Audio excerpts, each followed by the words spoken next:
Maintenant, on va écouter notre sœur Gabrielle qui va nous partager la parole.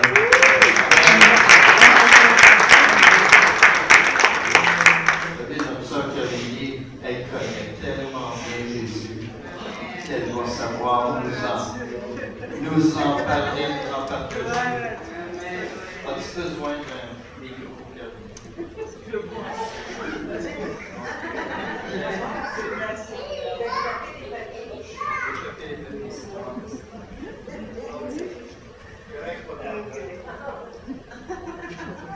C'est bien ce que Robert a fait parce que monter ici, pour moi, je n'aime pas. Je dois dire merci beaucoup de prière. Vous m'avez supporté dans la prière. Et alléluia, je vous salue dans le nom de Jésus. Amen. Mais vous savez, il y a une chose que j'ai appris, ça fait très longtemps, c'était dans un séminaire de l'école du dimanche. La parole de Dieu est si puissante. Je pourrais juste lire, c'est ce que Samuel de Grandjean, c'est un grand conférencier de l'école du dimanche dans les séminaires. Il disait, je viens faire la conférence avec vous, mais je pourrais seulement lire la parole. Et puis le Saint-Esprit vous distribuerait tout ce qui est essentiel. Amen. Donc je l'emploie au Seigneur, est-ce que je peux ouvrir la parole et est-ce que aussi je peux partager avec vous. Je vous avais demandé de lire, est-ce qu'on se souvient? Personne? Oh non, c'était le livre 2 Rois.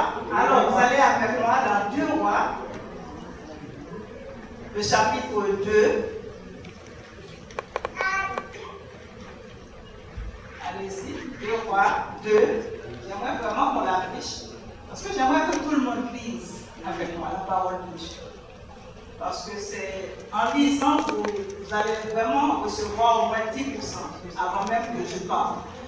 On commence, 1, 2, 3. Lorsque l'Éternel fit monter Élie au ciel dans un tourbillon, Élie parlait de Gilgal avec Élisée. Élie dit à Élisée, reste ici, je te prie, car l'Éternel m'envoie jusqu'à Bethel. Élisée répondit, l'Éternel est vivant et ton âme est vivante. Je ne te quitterai point. Et il descendit à Bethel.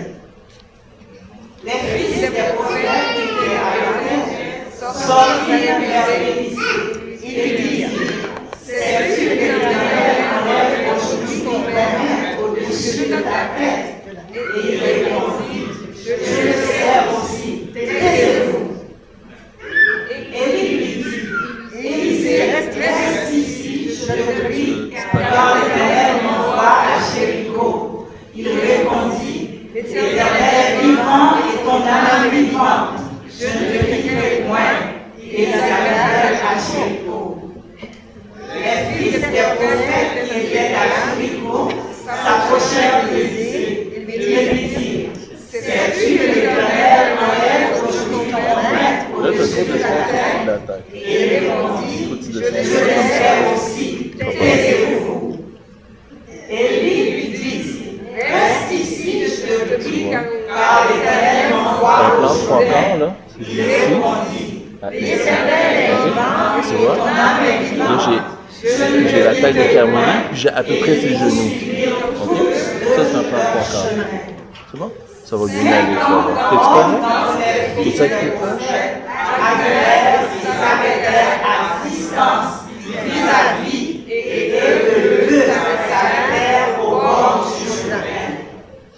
Alors Élie prit son manteau, le roula, et en frappa les eaux qui se partagèrent ça et là, et ils passèrent tous deux à sec. Lorsqu'ils eurent passé, Élie dit à Élisée, demande ce que tu veux que je fasse pour toi, avant que je sois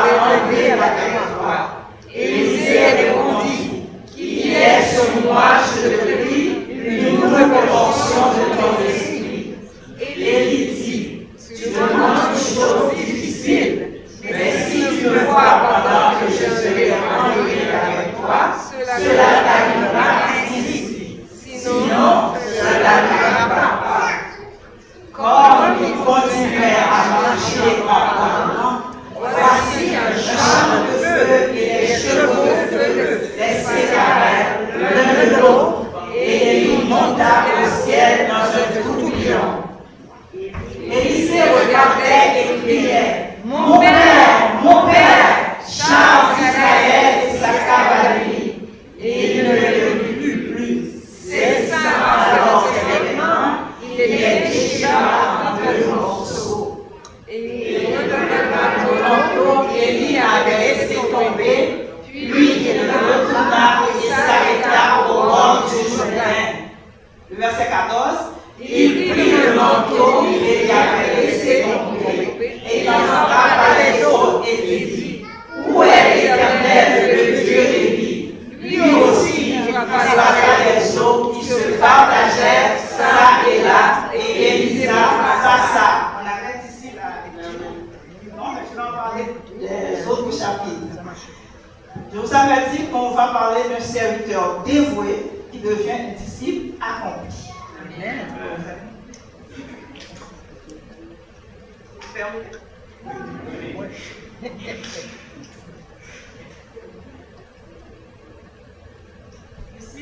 Ici, je ne parlerai pas trop d'Élie, parce que je suis sûre que vous avez entendu parler d'Élie, mais pas souvent d'Élisée.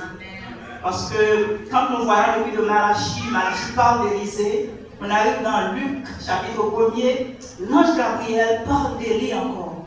Il dit à Zacharie, l'enfant qui va être né sera appelé Jean, il aura l'esprit de l'Éternel, la puissance d'Élie. Donc on voit encore le nom d'Élie. Les apôtres aussi savaient qui était Élie. Parce que quand Jésus leur a demandé, dans Matthieu 16, le verset 14, qui dit-on que je suis? Et eux autres, ils répondent. Les uns disent que tu es Jérémie, d'autres disent que tu es Élie. Donc, les apôtres aussi savaient Élie, qui était Élie. Et Jésus aussi a parlé d'Élie aussi. Jésus a dit, en parlant de Jean-Baptiste, que l'esprit qui était sur Élie est maintenant sur Jean-Baptiste, a été déposé sur Jean-Baptiste. Donc, nous voyons qu'Élie était connu même dans le Nouveau Testament, mais pas Élisée. Et moi, j'aime m'arrêter sur des gens et voir qu'est-ce qu'ils ont fait. J'aime décortiquer, j'aime chercher plus profondément pour savoir. Et nous voyons aujourd'hui Élie qui va être enlevé au ciel. Élie va être enlevé au ciel. Donc c'est Élie et Enoch, les deux, qui n'ont pas connu la mort. Alors, moi je veux parler d'Élisée. Qui est Élisée alors? Élisée, c'était un fermier.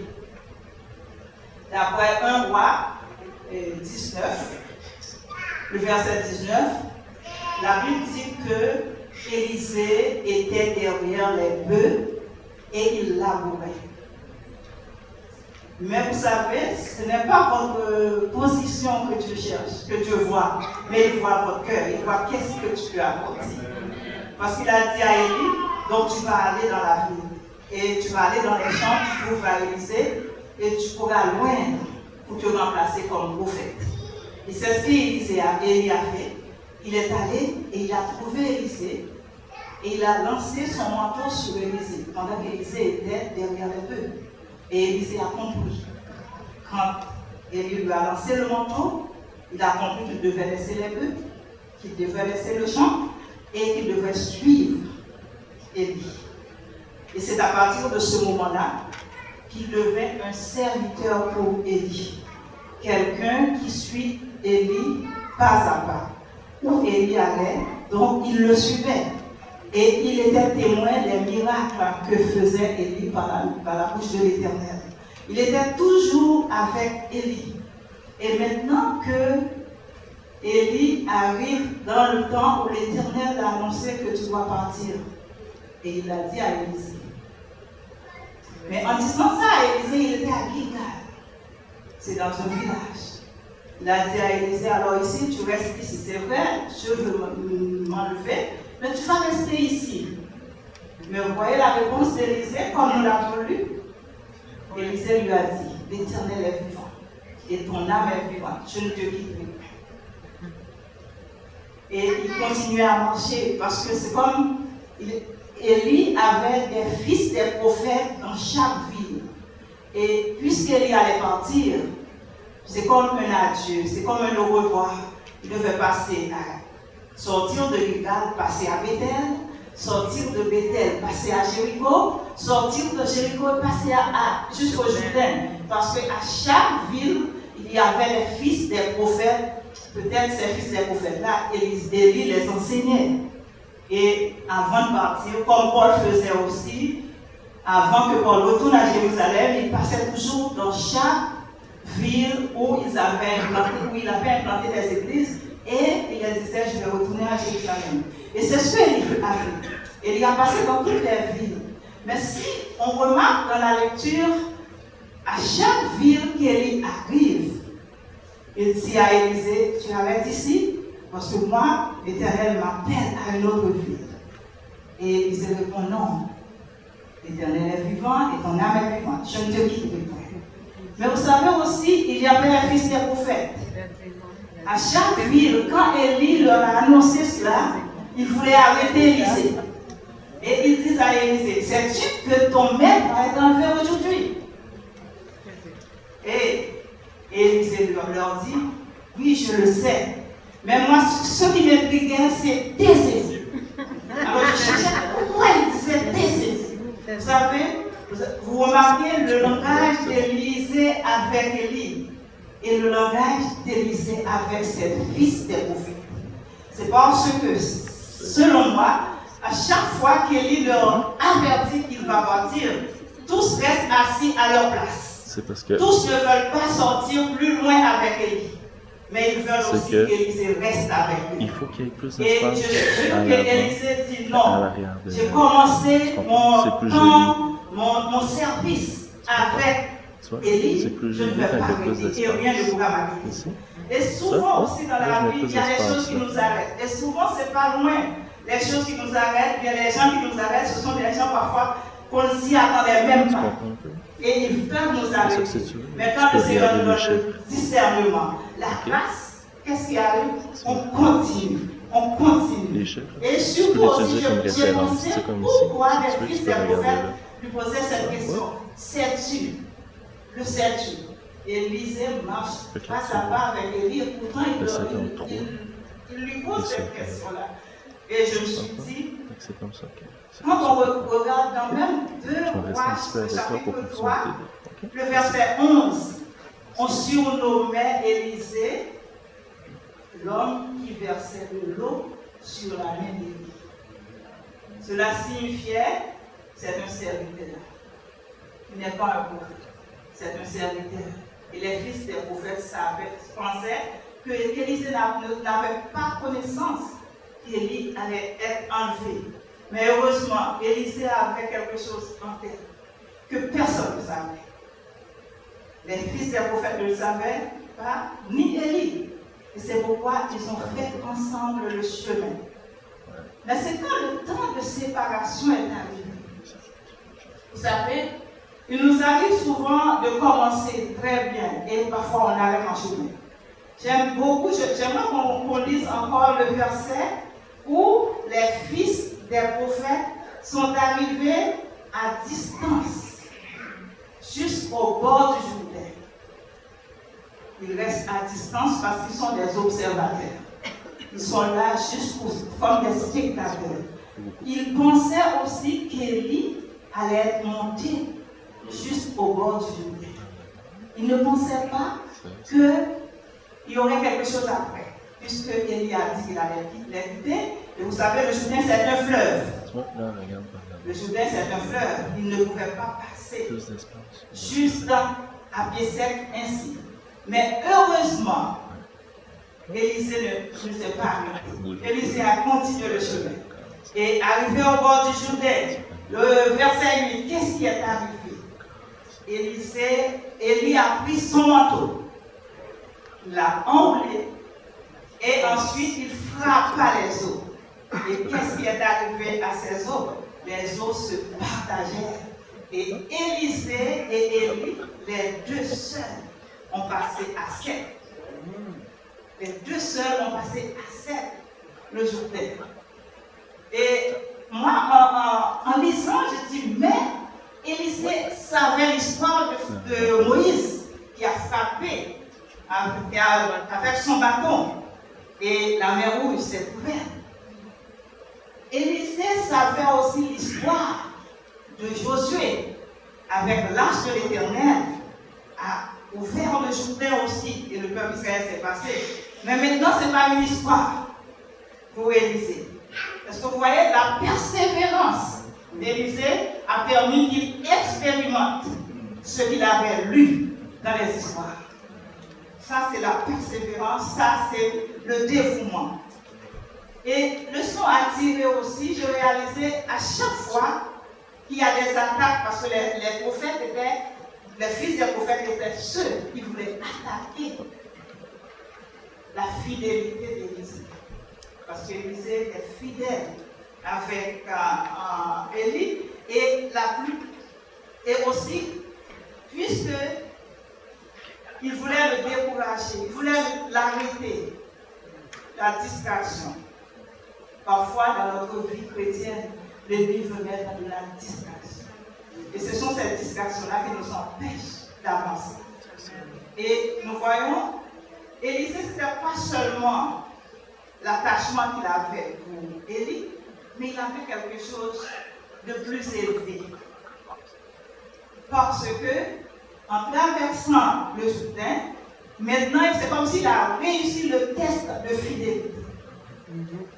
Parce qu'il est arrivé jusqu'au bout avec Élie.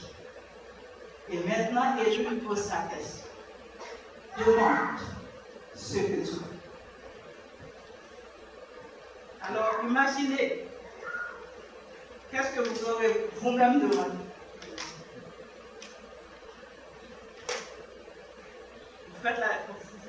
Vous faites la lecture avec moi, hein? Parce qu'on essaie de scruter qu'est-ce qu'il y a dans la lecture. Imaginez qu'est-ce que Élisée aurait pu demander. Élisée savait l'histoire de Moïse, savait l'histoire de Josué. Mais maintenant, il a vécu une expérience. Et l'expérience, c'est avec le manteau. Selon vous, qu'est-ce qu'il aurait pu demander? C'est le manteau. C'est le manteau parce qu'il a dit, ah, j'ai vu qu'Élie a frappé avec le manteau, il a pu passer. Non, ce n'était pas ça. Il n'a pas demandé le manteau, il n'a pas demandé sur ses sandales aussi. Mais il a demandé quelque chose de plus élevé. Et c'est là qu'on va arriver. Il a demandé quelque chose de plus élevé. Quand Élie lui a dit, demande-moi ce que tu veux, ça me rappelle comment que Dieu avait dit à Salomon, demande ce que tu veux. Après que Salomon eut offert un sacrifice agréable au Seigneur, des milliers de sacrifices, et le soir, la nuit, l'Éternel dit à Salomon, demande-moi ce que tu veux. Et je vois qu'Élie a répété les mêmes mots, demande-moi ce que tu veux. Heureusement, Salomon avait la sagesse, il a demandé sagesse et intelligence. Et maintenant, cette question vient pour Élisée. Demande ce que tu veux avant que je te quitte. Quelle était la réponse d'Élisée? 2 Rois 2, le verset 9b, il demande à Élie une double portion de ton esprit. Il ne demande pas des choses terre à terre, il demande une double portion de ton esprit. Qu'est-ce que je veux trouver dans une double portion de ton esprit? Personne ne le savait, personne ne le comprenait. Mais il y a une chose, c'est que c'était son vœu, c'était sa conviction, c'était son ambition, c'était sa motivation. Moi, j'ai vu Élie faire des miracles, mais je veux plus. Et je pense que les chrétiens doivent vouloir plus. On doit aller plus loin avec le Seigneur. Et c'est ainsi que, c'est comme pour moi, les premiers tests n'étaient rien comparativement à ce test-ci pour Élisée. Les fils des prophètes ne l'arrêtaient pas, ne pouvaient l'arrêter. Mais maintenant, Élie lui dit, tu demandes quelque chose de difficile. Mais la seule condition, si tu vois quand je vais être enlevé, là, tu auras ce que tu as demandé. Pourquoi je dis que c'est plus difficile? Pourquoi je dis que c'est un moment décisif? C'est parce que ce n'est pas l'extérieur qui est un obstacle, mais c'est Élisée maintenant. Parce que toute sa concentration devrait être sur Élie. Je ne sais pas si c'est dans un sentier qu'il marchait. Il devrait être l'un après l'autre. Je ne sais pas si c'est juste l'un à côté de l'autre. Mais il y a une chose, il devrait avoir les yeux toujours sur Élie. Parce que c'était la condition. Si tu vois, quand je monte, tu auras ce que tu as demandé. Mais tu sais, vous savez, puisque Élisée a demandé quelque chose, peut-être qu'il mijotait assez longtemps, qu'il voulait assez longtemps. Il dit, oh, rien ne m'empêchera de l'avoir. Et je pense qu'à chaque chrétien, c'est comme quand on veut s'approcher du Seigneur, parfois, pendant qu'on s'approche du Seigneur, on veut quelque chose, mais il y a des obstacles. Mais le Seigneur nous dit, perce encore, continue encore, parce que tu vas l'avoir. Parce que c'est la force que le Seigneur nous donne. Et je pense que Élisée devrait être vigilant aussi. Même les oiseaux qui crient sur sa tête, là, ne devraient pas le déranger. Eh oui, il y en a beaucoup de choses qui ne devraient pas déranger Élisée pour qu'il puisse recevoir ce qu'il voulait. Mais merci Seigneur, quand le char est descendu, le verset suivant, quand les chevaux de feu sont descendus, les yeux d'Élisée étaient braqués. Et voilà, Élie qui montait. Élie est monté et Élisée a eu la victoire. Ça, c'est une deuxième expérience. Il a eu l'expérience de traverser le Jourdain, mais cette deuxième expérience, c'est que ses yeux spirituels sont ouverts. Il a vu la puissance de Dieu. Il a vu la gloire de Dieu. Il a vu le char de feu. Et c'est avec cette puissance-là, maintenant, avec le cœur déchiré. Parce que quand Élie est monté, la Bible nous dit que Élisée a déchiré ses vêtements. Et dans l'Ancien Testament, quand on parle de déchirer ses vêtements, c'est la tristesse, c'est l'angoisse. Il y a quelque chose qui s'est passé. Parce qu'il y a eu une séparation entre les deux. Mais il y a une chose. Le manteau qu'Élie a jeté, a laissé tomber, Élisée l'a pris maintenant. Ça devient une arme pour Élisée.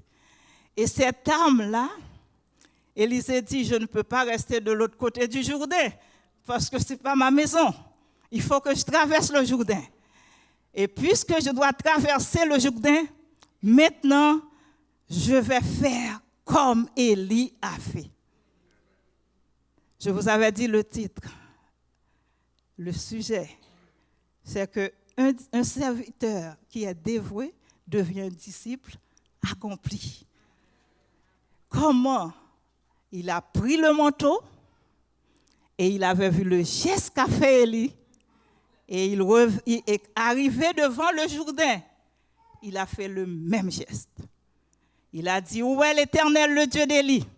Et il frappa le Jourdain. Et le Jourdain s'est ouvert en deux. Et puisque le Jourdain s'est asséché, il a passé. Mais où sont les fils des prophètes? Ils étaient à distance, pas vrai? Élie les avait laissés à distance. Élisée les avait laissés à distance. Et ils étaient encore là.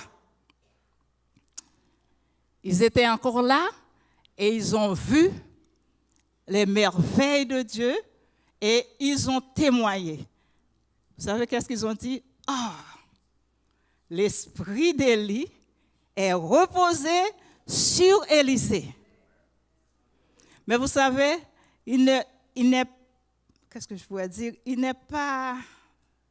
C'est pas nécessaire de croire seulement si ta foi n'est pas agissante.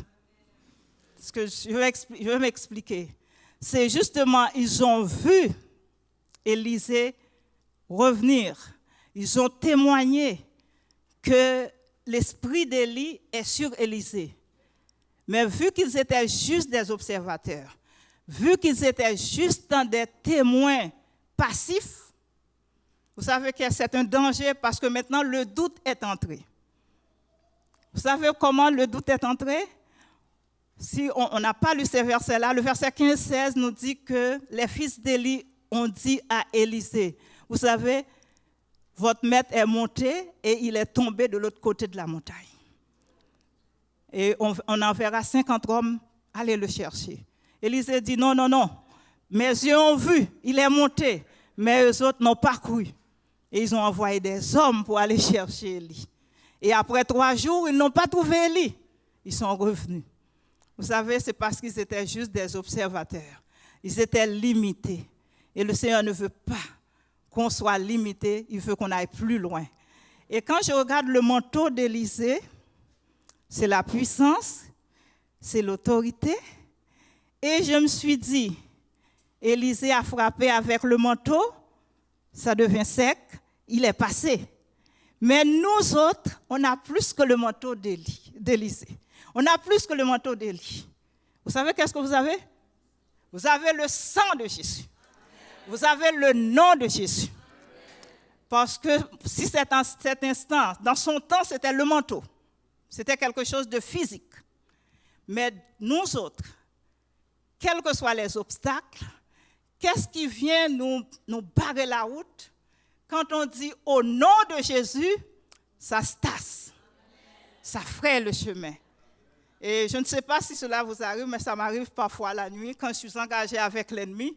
Dès que je dis au nom de Jésus, alors il est obligé de fuir. Et c'est ça que nous avons, nous autres.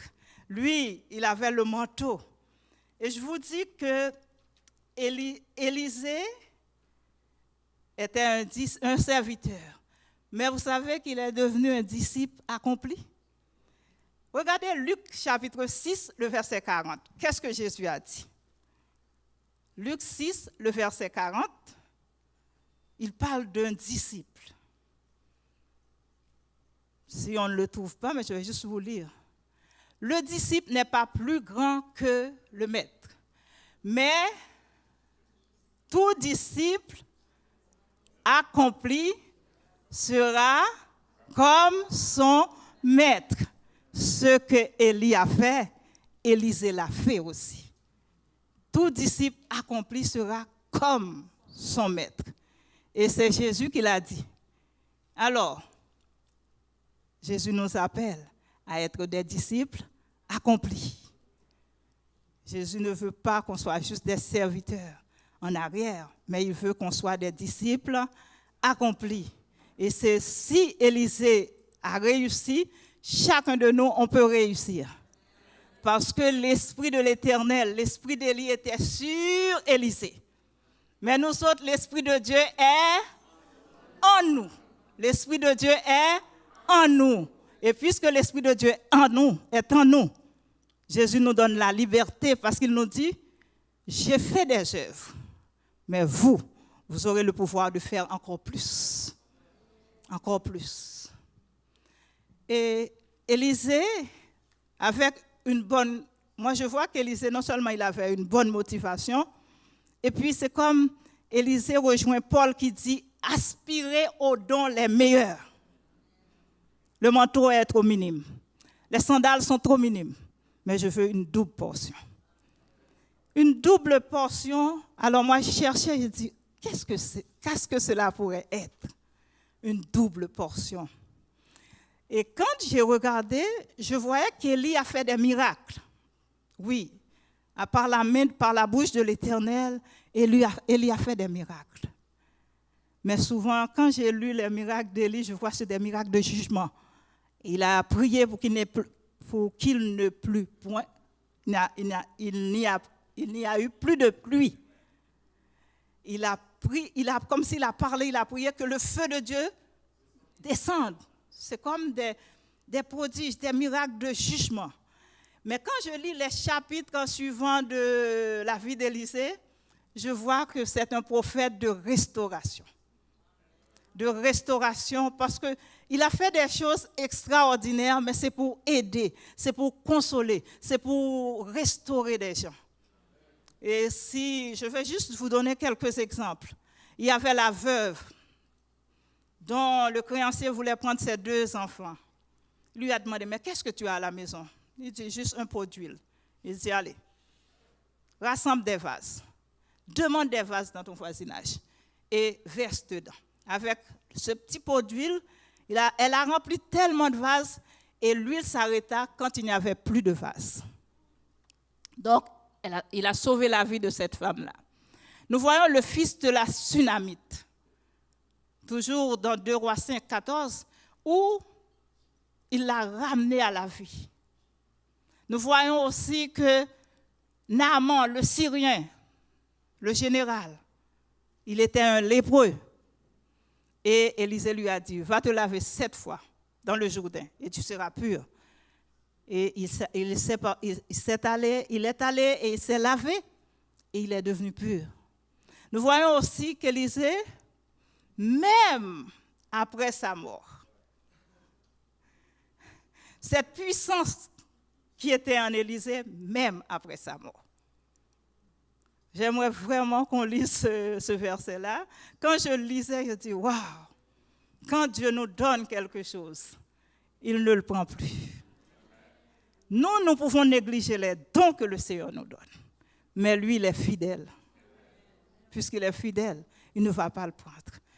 Lisez 2 Rois 13, le verset 20-21. J'aimerais, si on peut vraiment l'afficher. J'aimerais qu'on le lise pour voir. C'est une belle histoire. Qu'est-ce qui est arrivé au sceau d'Élisée?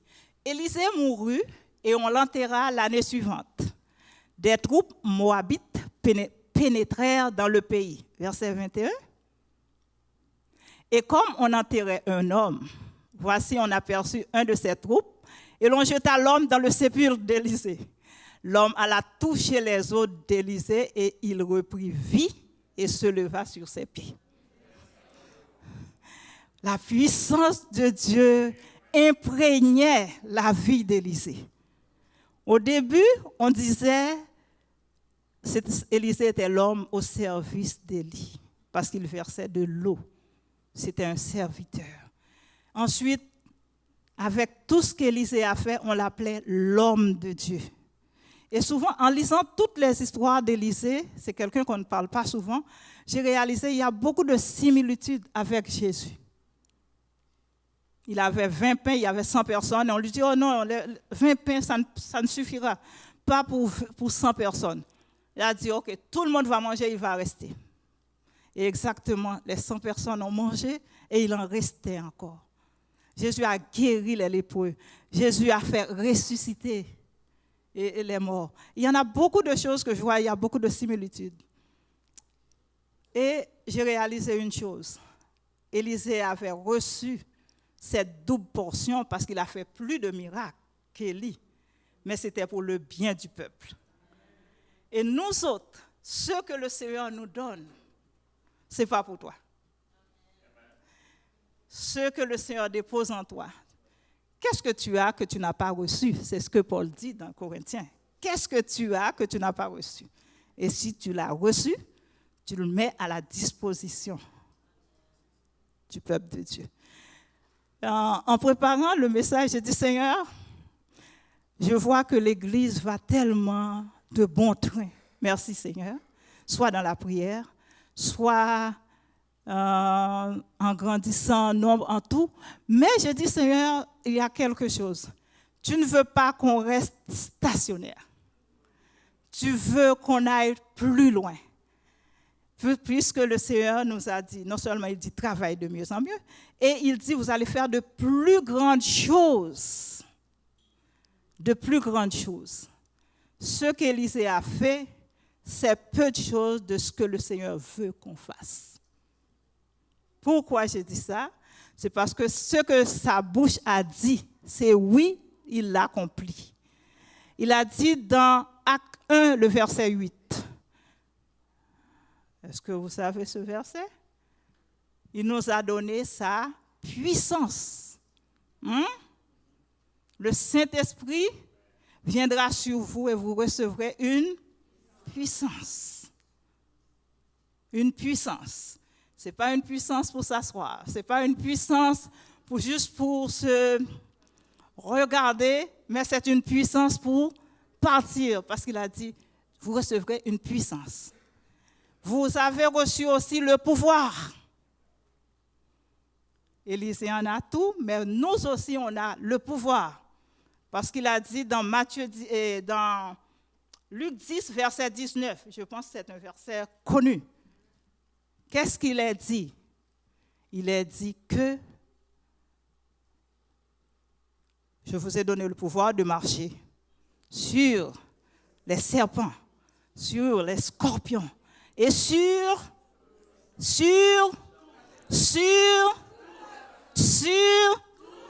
toutes les puissances de l'ennemi. Et rien ne pourra vous nuire. Ce rien-là essaiera de vous nuire. Ce rien-là essaiera de vous nuire. Mais Jésus nous a donné le pouvoir de l'écraser. En autant qu'on ne prend pas ce pouvoir, il nous fait souffrir. En autant qu'on ne sait pas qu'on a ce pouvoir-là, il nous fait souffrir. J'ai réalisé, j'ai eu beaucoup d'expériences et je subissais. Il nous arrivait de subir. Mais quand je me suis levée, j'ai dit non, c'est pas de Dieu. Je commence à chasser, je commence à dire non, moi je ne veux pas. Et jusqu'à maintenant, je continue à dire non, moi je n'accepte pas ce diagnostic, je n'accepte pas ça. J'ai réalisé que la force du Seigneur m'envahit. Et je pense que le Seigneur, s'il nous a donné sa puissance, s'il nous a donné son pouvoir, s'il nous a donné son autorité, on a tout en lui. Il a dit, vous avez tout pleinement en Jésus-Christ. Tout pleinement en Jésus-Christ. Son autorité. Parce que dans Matthieu 18, il a dit, ce que vous lirez sur la terre sera lié dans le ciel. Ce que vous déliez sur la terre sera délié dans le ciel. Quelle autorité! Si c'est un président qui nous donnait ça, on le pratiquait. Mais c'est le roi des rois. C'est le Seigneur des seigneurs qui nous donne le pouvoir, la puissance et l'autorité. Il suffit seulement de l'appliquer.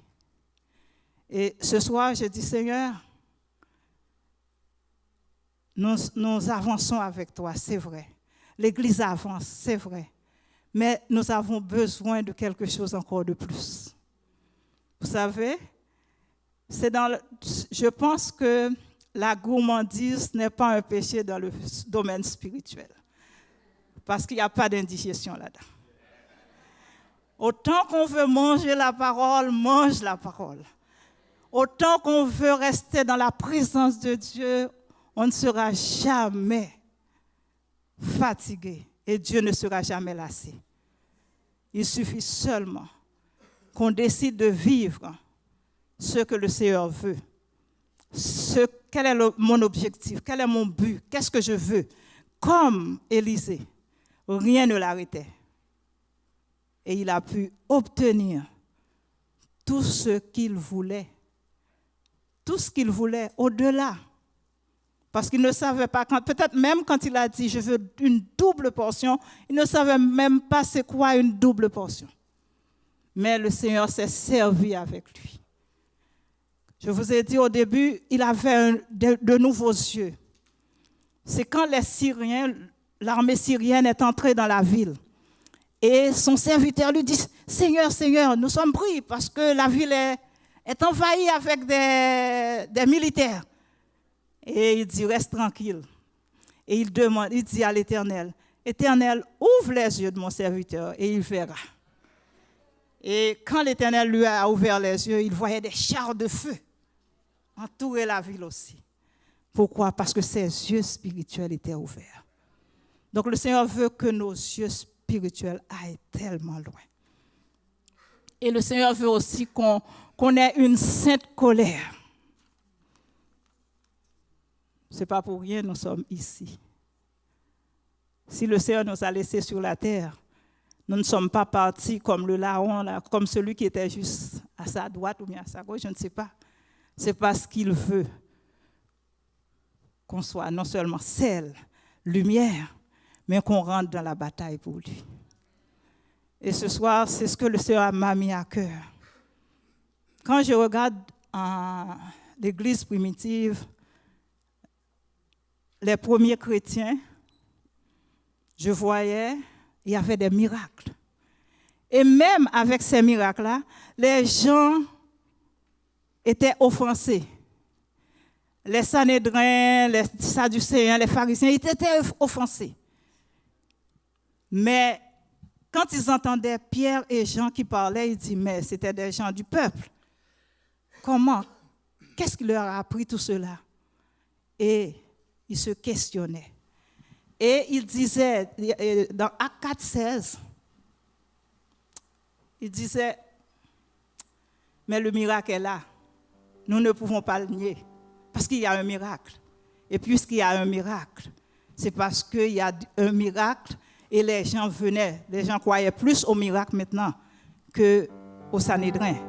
Et je pense que c'est ce que le Seigneur veut nous amener à dépasser les limites. Pourquoi j'ai parlé de sainte colère? Puisque nous sommes un peuple élu, puisque nous sommes un peuple appelé, puisque nous sommes différents, nous devons déranger. Pas déranger dans le sens négatif, mais déranger. Parce que si les 12 ont bouleversé le monde, le Seigneur veut que nous aussi, nous faisons partie de ceux qui bouleversent le monde. Soit par le Seigneur peut si tu as une idée ou du moins une conviction que le Seigneur veut se servir de toi, vas-y, que rien ne t'arrête. Parce que dans la communion, le Seigneur demande deux choses. C'est dans la communion avec lui. Parce que quand je regarde Élie, Jacques 5:16 nous dit, Élie était un homme comme nous. Je parlais d'Élie au début, mais Élie était un homme comme nous. Et il a prié avec instance. Et 3 ans et 6 mois, il n'a pas plu. Alors il dit, et vous autres? Alors il y en a beaucoup de choses que le Seigneur veut que nous fassions. Mais on ne peut pas le faire sans les règles. Vous savez qu'est-ce qui nous rapproche de Dieu? C'est le temps que nous passons avec lui. Donc c'est une communion intime que le Seigneur attend, que chacun de nous en ait. Ensuite, qu'est-ce que je pourrais dire en dernier lieu? Si on est satisfait, on va toujours s'asseoir comme les fils des prophètes. Mais si on a la soif de voir avancer le royaume de Dieu, on va se mettre debout et on va continuer. Et c'est pas non seulement le royaume de Dieu va avancer, mais vous aurez l'autorité sur tout ce que vous avez touché, tout ce que vous voulez, parce que le Seigneur dit, fais-moi tes délices. Je te donnerai ce que ton cœur désire. Donc c'est à moi d'aller et de le chercher. Je dis, Seigneur, ce soir, je vais juste demander quelque chose. Il y a un chant qui dit, je viens à ton autel, offrande volontaire. Librement, je veux servir mon roi. Je ne veux désormais que ta gloire, ô mon Père. Je ne veux vivre que pour toi. Prends tout ce que je suis. Prends mon cœur, prends mon âme. Et que toute ma vie t'appartienne. Ce soir, c'est vrai, on est ici, on avance avec le Seigneur. Mais tous ceux-là qui veulent un pas de plus avec le Seigneur, tous ceux-là qui disent, moi je ne suis pas encore satisfait. Et je vous dis, dans le domaine spirituel, on ne sera jamais satisfait. Autant qu'on s'avance, autant qu'on s'approche de Dieu, on voit, il y a des choses encore à régler avec le Seigneur. Alors, je vous demanderai juste de vous lever. Et vous allez vous offrir comme une offrande volontaire. Et pendant qu'on chante, si vous voulez avancer, parce que moi, c'est pas moi qui vais prier pour vous, mais vous allez vous offrir comme une offrande volontaire. Puisqu'il a fait ça pour Élisée, puisque Élisée avait cette détermination, puisque Élisée voulait décrocher la grâce, la sagesse de Dieu. Et Dieu lui a donné en double. Dieu lui a multiplié ce qu'il voulait même au-delà. Parce qu'il ne savait même pas ce qu'il demandait. Mais Dieu qui le savait, lui a béni. Et je suis sûre que le Seigneur a des bénédictions en abondance pour chacun de nous ici. Le Seigneur a des bénédictions en abondance pour chacun de nous. Il suffit que nous ouvrons notre cœur. Il suffit que nous développions cette communion intime avec lui. Soif de sa présence. Restez chez lui. Restez dans sa présence. Évitez les distractions et vivre pour lui. Je demande